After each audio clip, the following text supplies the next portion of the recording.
Assalamualaikum everybody. We're going to talk about the rights of women on maternal and reproductive health. In the year 1945, the Charter by UN included the rights on human rights and fundamental freedom for all human beings without discrimination on race, gender, ethnicity, and class. However, there was no talk over the human rights of women and reproductive rights. However, reproductive rights began to first appear as a subset of human rights in the year 1968 in Proclamation of Tehran. In this proclamation, it states that parents have a basic human right to determine freely and responsibly the number and spacing of their children. Moreover, what are the causes behind this? Causes and consequences of sexual and reproductive health violations. The root cause behind the violation of women's right to reproductive autonomy and health is culture and social beliefs of the society. In a patriarchal society, the woman's value is based upon her ability to bear children.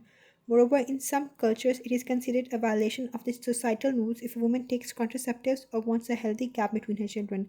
In most cases, they repeated pregnancies with a little gap in between. Even if a doctor or healthcare worker advises them to give a gap between pregnancies as it leaves adverse effects to mother.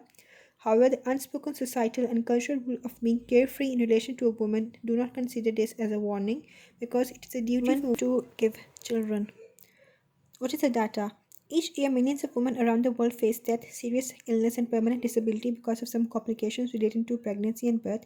In most cases, these cases were in some form or another related to the inequality and discrimination faced by women in a society. However, many of these cases would have been preventable if the basic information of family planning healthcare had been available to women. For example, 14 countries in the world had a maternal mortality ratio of at least 1,000 per 100,000 births. 13 of these were in sub Saharan Africa, and the 14th was Afghanistan.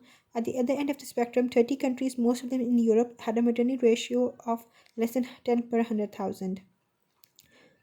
The world's government have recognized the problem, and reducing maternal mortality is one of the UN's Millennial Development Goals, a set of internationally agreed targets to reduce poverty. Millennium Development Goals seek to cut maternal mortality by 75% from its 1990 levels by 2015. But all of the MDGs, this is where least progress has been made. This is because of lack of education of women and related issues faced by women. A solution. With increase in basic knowledge and mass improvement in people's attitude towards women, there can be decrease in mortality rate of women and increase in reproductive health. In today's world, there is an increased information about women's right and reproductive health. Many government and NGOs like UNFPA are striving to ensure reproductive health and services, including contraceptive services and universal access to sexual reproductive health and women's choice over their own reproductive choices. For example, UNFA has helped build different health clinics in different areas of the world. The clinics have health professionals like nurses, midwives, and lady health visitors who help in delivery of quality reproductive health information and services. Therefore, there is a need of more people and communities who have the same goal like the UNFA and can provide their services to make the world a better place.